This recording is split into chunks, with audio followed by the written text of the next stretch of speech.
দেখা না দিলে বন্ধু কথা কইও না। কাকে বলেছেন?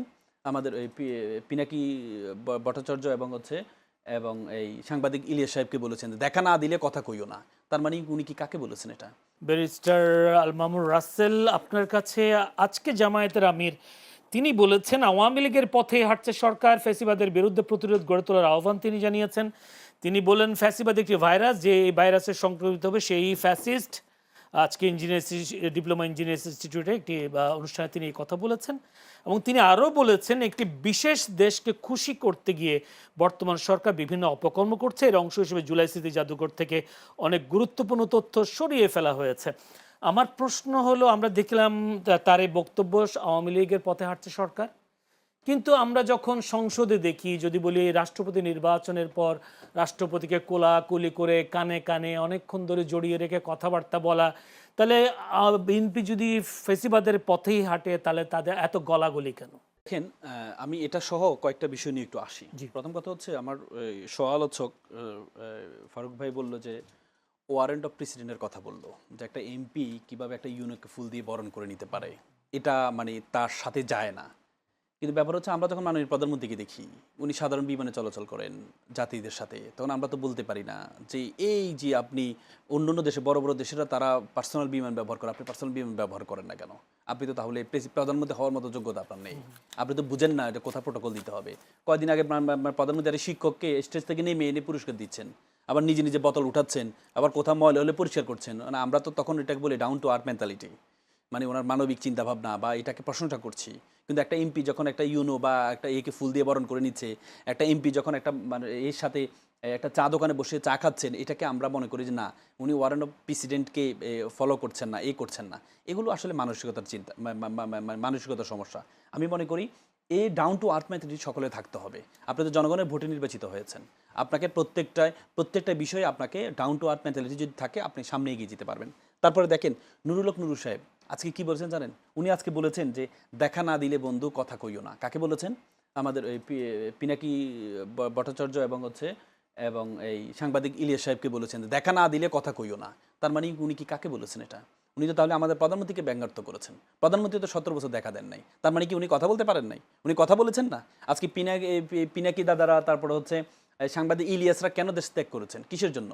যে কারণে প্রধানমন্ত্রী দেশ ত্যাগ করেছেন, সে কারণেই তারা দেশ করেছেন। এই গণঅভ্যুত্থানে তাদের অবদানকে আমরা অস্বীকার করতে পারবো? তো সুতরাং না দেখা দিলে কথা বলতে পারবা না, এটা কার ভাষা? এটা কার ভাষা? এটা তো ছাত্রলীগের সভাপতি সাদ্দামের মুখে আমরা এই কথাটা সবসময় শুনতাম, যে তারেক রহমান সাহেবকে বলতে, দেখা না দিলে বন্ধু কথা কইও না, লন্ডন থেকে কথা কইও না, এই কথাগুলো।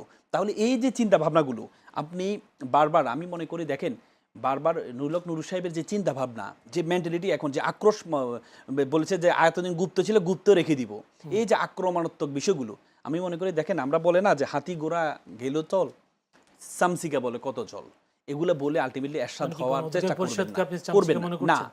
আপনি যদি এই চিন্তা ভাবনা করেন, আওয়ামী লীগ তো অনেক চেষ্টা করেছেন, সর্বশেষ নিষিদ্ধ করেছে। তো সুতরাং আপনি জামাতকে নিষিদ্ধ করে জামাতকে উৎখাত করে দিবেন, একটা বিরোধী দল বর্তমানে, আপনি উৎখাত করে দিবেন, আপনি জনমত তৈরি করে আপনি নিষিদ্ধ করবেন। জনমত তো 11 দলের জনমত তৈরি করে তো 3 আগস্টে জামাতকে নিষিদ্ধ করা হয়েছে। 2 দিনের মাথায় তো কে নিষিদ্ধ হয়ে গেছে। এখন কথা, যারা নিষিদ্ধ করতে চায় তাদেরকে ইতিহাস থেকে শিক্ষা নিতে হবে, যে নিষিদ্ধ করতে যায় নিজেরা আবার পার্মানেন্টলি নিষিদ্ধ হয়ে যায় কিনা, এটা একটা বিষয়। তারপরে দেখেন, ডাক্তার শফিকুর রহমান সাহেব উনি বারবার বলছেন যে আমাদের বর্তমান সরকার, আমরা বারবার ফ্যাসিজমকে ভয় পাই, কারণ 17-18 বছর আমরা এটা দেখেছি। কিন্তু ফ্যাসিজমের আলামত যখন, সিমটম যখন আমরা বিভিন্ন সরকারের দেখতে পাই, আমরা কি দেখতে না পাই? আমরা দেখেছি কথা বললে, কেউ একজন কথা বলেছেন, পরবর্তীতে আন্দোলন করে তার চোখ উপড়ে ফেলা হয়েছে। এটা কিসের ভাষা? আমরা দেখেছি সিলেটে আপনি বালুর টাক বসিয়ে দেওয়া হয়েছে, তো শেখ হাসিনা তো বালুর টাক বসিয়ে দিতেন, এটা কিসের ভাষা?